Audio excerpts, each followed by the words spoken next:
ನಮಸ್ಕಾರ friends, hi ಎಲ್ಲರಿಗೂ. ಹೇಗಿದ್ದೀರಾ? ಚೆನ್ನಾಗಿದ್ದೀರಾ ಅಂದ್ಕೊತೀನಿ.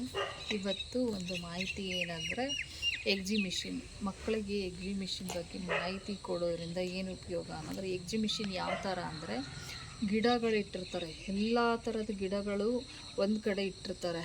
ಅದ್ರ ಬಗ್ಗೆ ಮಾಹಿತಿ ಕೊಡೋದ್ರಿಂದ ಮಕ್ಕಳಿಗೆ ಯಾವ ಗಿಡ ಅಂದರೆ, ಈ ಮರಗಳ ಒಂದು ಗಿಡಗಳಿಟ್ಟಿರೋ ಜಾಗಕ್ಕೆ ಮಕ್ಕಳಿಗೆ ಆ ಎಕ್ಸಿಬಿಷನ್ಗೆ ಕರ್ಕೊಂಡು ಹೋಗೋದ್ರಿಂದ ಇದು ಯಾವ ಗಿಡ ಏನು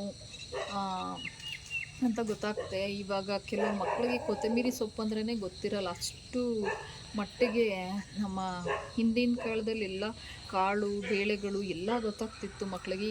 ಕೆಲವ್ರಿಗೆ ಈಗಿನ ಕಾಲದಲ್ಲಿ ಹೇಗಾಗ್ಬಿಟ್ಟಿದೆ ಅಂದರೆ, ದೊಡ್ಡವ್ರಿಗೆ ಗೊತ್ತಾಗ್ತಿಲ್ಲ ಯಾವ ಸೊಪ್ಪಿದೆ, ಏನು ತರಕಾರಿ ಇದೆ, ಯಾವ ಮರ, ಯಾವ ಗಿಡ ಏನೂ ಗೊತ್ತಾಗ್ತಿಲ್ಲ. ಅದಕ್ಕೇ ಮಕ್ಕಳನ್ನು ಎಕ್ಸಿಬಿಷನ್ ಕರ್ಕೊಂಡು ಹೋಗೋದ್ರಿಂದ ಎಲ್ಲ ಒಂದೇ ಕಡೆ ಇರುತ್ತೆ. ಅದರ ಮೇಲೆ ಹೆಸರೆಲ್ಲ ಬರೆದಿರ್ತಾರಲ್ಲಿ, ಇದು ಯಾವ ಗಿಡ, ಏನು ಇದರಿಂದ ಏನು ಉಪಯೋಗ ಆಗುತ್ತೆ ಅನ್ನೋದನ್ನೆಲ್ಲ ಮಾಹಿತಿ ಇರುತ್ತಲ್ಲಿ. ಅದು ಇವಾಗೆಲ್ಲೂ ಜಾಸ್ತಿ ಮಾಡ್ತಾಯಿಲ್ಲ, ಒಂದೊಂದು ಕಡೆ ಮಾಡ್ತಿದ್ದಾರೆ, ಸಿಟಿನಲ್ಲೂ ಮಾಡ್ತಿದ್ದಾರೆ ಇವಾಗ ಒಂದೊಂದು ಕಡೆ. ಆ ಥರ ಎಕ್ಸಿಬಿಷನ್ ಮಾಹಿತಿ ಸಿಕ್ಕಾಗ ಮಕ್ಕಳನ್ನ ಕರ್ಕೊಂಡು ಹೋಗೋದ್ರಿಂದ ಅದನ್ನು ಕರ್ಕೊಂಡೋಗಿ ಮಕ್ಕಳಿಗೆ ಈ ಗಿಡದಿಂದ ಈ ಥರ ಉಪಯೋಗ ಇದೆ, ಈ ಕೆಲವೊಂದು ಆಯುರ್ವೇದ ಗಿಡವೂ ಇದೆ, ಇದರಿಂದ ಈ ಥರ ಕಾಯಿಲೆಗಳಿಗೂ ವಾಸಿ ಆಗುತ್ತೆ, ಈ ಥರ ಗಿಡದಿಂದ. ಈಗ ಚಕ್ಕೆ, ಲವಂಗ ಮರ ಅದೆಲ್ಲ ಮಕ್ಳಿಗೆ ಗೊತ್ತಿರಲ್ಲ.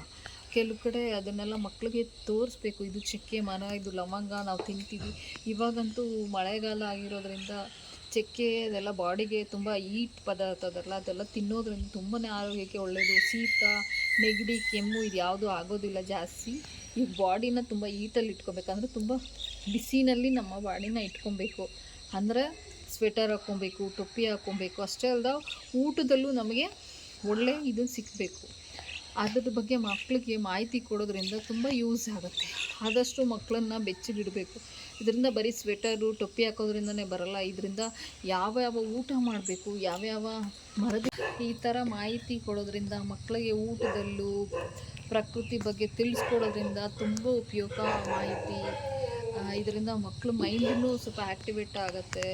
ಈ ಥರ ಹೇಳೋದ್ರಿಂದ ತುಂಬ ಯೂಸ್ ಆಗುತ್ತೆ. ಈ ಥರ ಎಲ್ಲ ಏನಿದೆ ನ್ಯಾಚುರಲಾಗಿ ಏನಿದೆ ಅದನ್ನೆಲ್ಲ ಮಕ್ಕಳಿಗೆ ತಿಳಿಸ್ಕೊಡ್ಬೇಕು, ಮಕ್ಕಳಿಗೆ ಮಾಹಿತಿ ಕೊಡಬೇಕು. ಇದನ್ನು ತಿನ್ನಬೇಕು ಅಂತ ಅವರೆಲ್ಲ ನ್ಯಾಚುರಲಾಗಿ ನೋಡಿದಾಗ ತಿನ್ನಬೇಕು, ಈ ಥರ ಇರಬೇಕು ಅಂತ ಅವ್ರಿಗೂ ಒಂದು ಮನಸ್ಸಾಗುತ್ತೆ, ಅವ್ರಿಗೂ ಒಂದು ಖುಷಿ ಆಗುತ್ತೆ. ಈ ಥರ ಎಲ್ಲ ಆಚೆ ಕರ್ಕೊಂಡು ಹೋದಾಗ ಗಿಡ ಮರನೆಲ್ಲ ತೋರಿಸ್ತಾ ಇರಬೇಕು, ಮನೆಯಲ್ಲೇ ಕೂಡಾಕಿ ಮೊಬೈಲ್ ಕೊಟ್ಟು ಈ ಥರ ಎಲ್ಲ ಕರ್ಕೊಂಡು ಹೋಗೋದ್ರಿಂದ ಮಕ್ಕಳಿಗೆಲ್ಲ ಮೈಂಡ್ ಆ್ಯಕ್ಟಿವ್ ಆಗಿರುತ್ತೆ, ಮಕ್ಕಳು ಮೈಂಡು ರಿಫ್ರೆಶ್ ಆಗುತ್ತೆ, ಒಂದು ಖುಷಿ ಆಗುತ್ತೆ, ಒಳ್ಳೆ ಆರೋಗ್ಯ ಸಿಗುತ್ತೆ ಅಂತ ಹೇಳ್ತಾ ಈ ವಿಡಿಯೋನ ಇಲ್ಲಿಗೆ ಮುಗಿಸ್ತಾ ಇದ್ದೀನಿ. ಮಕ್ಕಳನ್ನ ಆದಷ್ಟು ಎಕ್ಸಿಬಿಷನ್ ಕರ್ಕೊಂಡೋಗಿ, ಹೊರಗಡೆ ಕರ್ಕೊಂಡೋಗಿ, ಗ್ರೀನ್ ಎಲ್ಲಿರುತ್ತೋ ಆ ಥರ ಕರ್ಕೊಂಡೋಗಿ, ನೀರಿರೋ ಪ್ಲೇಸ್ಗೂ ಕರ್ಕೊಂಡೋಗಿ.